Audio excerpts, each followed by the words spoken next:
Hey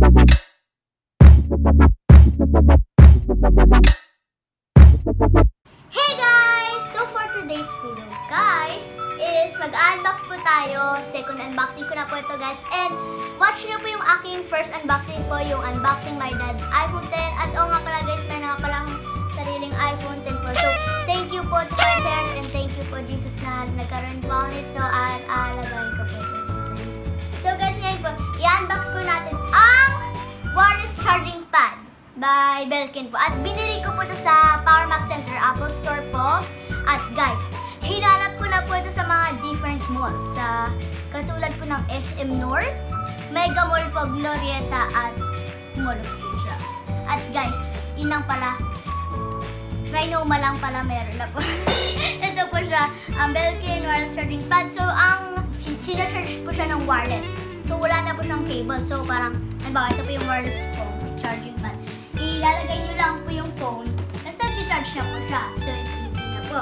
So, guys, and guys, please don't forget to subscribe to my channel, turn on post notifications, guys, and give this video a thumbs up. And so, guys, dito na lang tayo. Ito tayo, guys. Guys, yun lang pala. Hindi ko nabuhusa na ito. Oh, it's like this, guys. Excited na ako. Ito lang, guys, yung hindi ko natatry na feature sa iPhone. Ayan. Wow! Ito, guys, yung pad. So, it comes with the pad. So, yung English na ngayon. Nabubulol po sa Tagal. And, meron po tayo itong cable para gumana po. Tapos po, meron tayong instructions. Tingnan po natin kung paano po itong gamitin. Oh, ang haba guys. Mariread ko ba po ito lahat? Ito yun po.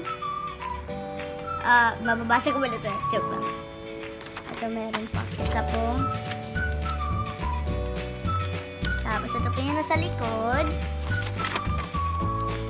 Sobrang dami guys. Hindi ko ito mababasa. Baka mga 1 hour tong video pag binasa ko.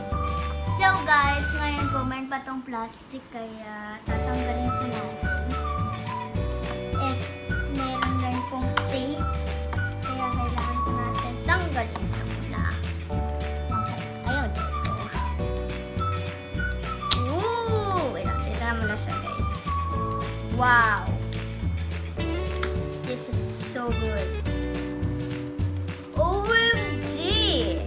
Ito siya guys, Belkin. Tapos ito po yung ilaw na para kung nag-charge po. Ito po yung nasa likod. Ito po yung para isaksak po. So, isasaksak pa natin guys. So guys, ito po yung cable. So guys, ngayon po ay isasaksak na natin itong cable dito. Ganito lang po siya. Dapat ito po yung flat po na ganito. Tapos, saksak na po! Tapos, ito try natin guys. Saksak na naman nga pala po. Ito yung iPhone 10 ko po. So guys, ngayon, ito try na natin. I'm super duper excited na. Oh, kung gumagana po talaga to. 3, 2, 1! Maybe, guys, gumagana na! Kasi ito po guys, so merong ilaw, green siya. So that means nag-charge! OMG, gumagana na siya guys! So worth it nga! So guys, i-explain ko naman po sa inyo kung ano po siya, yung wireless charging pad. Ano po siya, 7.5 watt. So mas mabilis po siya. Meron po siyang isa pa po, black po siya, pero 5 watt lang po siya. So mas slower pa po. So ito po, kaya ito po pinili ko kasi mas mabilis po. So pili nyo to guys kasi mas mabilis kasi sa yung isa po for iPhone 10, iPhone 8 Plus, and iPhone 8 lang po. Kasi glass po yung back. Glass po. Dapat glass po siya. So pag yung mga iPhone 7 Plus 2 below po, bawal po siya gamitin ito. Pero bumili ka muna po ng iPhone. Ganun po kung gusto niyo po. Let's go! Belkin! So guys, shout out to Belkin. It's not sponsored, by the way. Disclaimer, this is not sponsored. So yun guys, nag-search siya. Ito po, montage. 130. So yeah guys, please don't forget to subscribe to my channel guys. Click the bell beside that subscribe button and give this video a big thumbs up and comment down below with the hashtag #OpaLadyP5 and you'll get a shout out in my next video. So that's guys, bye! See you in my next video! Welcome.